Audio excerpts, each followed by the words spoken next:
there! Welcome or welcome back to my kitchen. You may or may not know that my mom loves CrossFit and she just had a birthday. So today I'm going to show you how I made my mom's birthday present this year. A realistic Kettlebell birthday cake with orange chocolate buttercream icing. Let's get into it.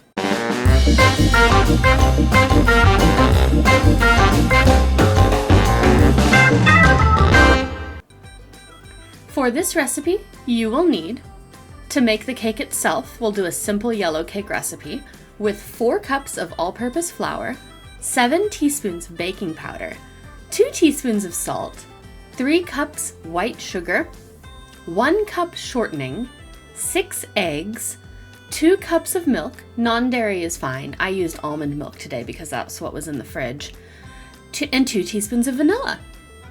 To make the orange chocolate buttercream, you'll need 1.5 cups or 3 sticks of butter at room temperature, 1/4 cup unsweetened cocoa powder, 4 cups of powdered sugar, 4 tablespoons of heavy whipping cream, 1 teaspoon vanilla extract, and 1/2 teaspoon orange extract.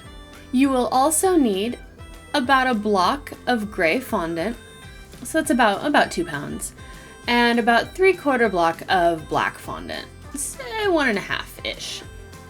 3 disposable kebab skewers, a round cake baking pan, a rectangular loaf baking pan, parchment paper, either an electric or a stand mixer, a spatula, foil, a fondant roller, and a sharp knife. First things first, we need to make some cake.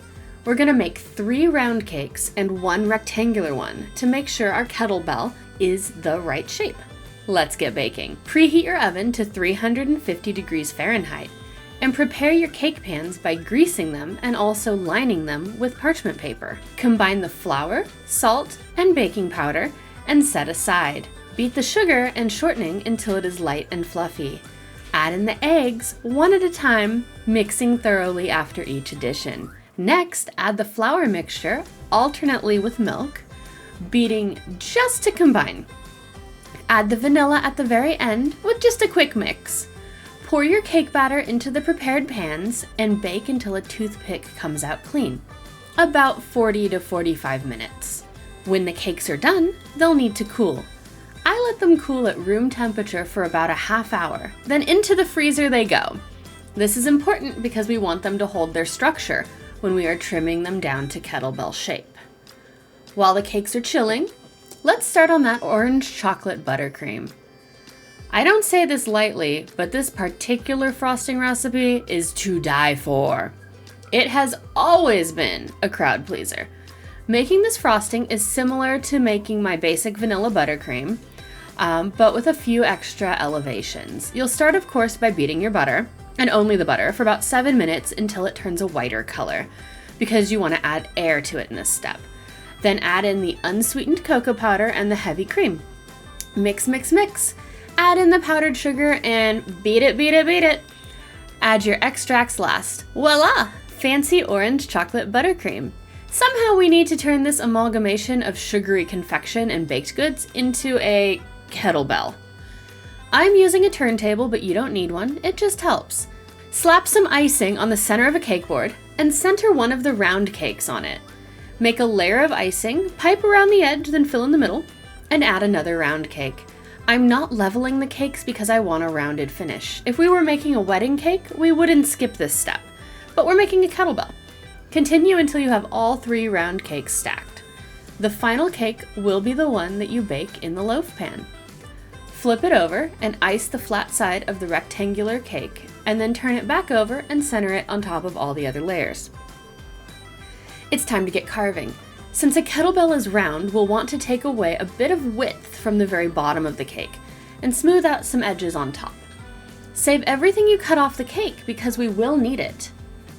Remember, it's a lot easier to cut cake away than to build it back up. And be careful when carving with a knife at odd angles. Here's where we will need the cake trimmings. We're going to add a dollop of icing and mash it together, eventually using our hands to create what goes in the middle of a cake pop. This should have the consistency of Play-Doh, and we're going to use it as a sort of dessert spackle and fill in any holes with it. We want a smooth surface for our fondant. After we've spackled, we'll go ahead and do a crumb coat layer with the icing. I always try to use an icing bag and ice traditionally to start, but when you're looking at a cake that does not have traditional geometry, traditional tools sometimes are not appropriate.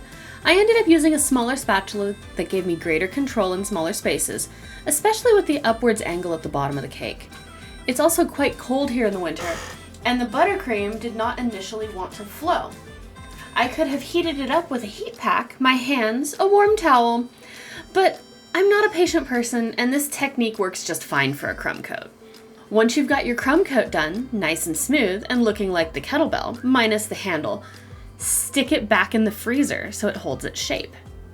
Now we've got to prep our fondant. Roll out a circle of fondant large enough to cover the cake, but thick enough so that if you pull on it a little, it's not going to tear and ruin all your hard work. I like to roll fondant on top of silicone baking pan liners because then you can pick the whole thing up, the whole liner, and flip it over on top of the cake. Otherwise, you'll need to lift the fondant using a rolling pin or your forearm.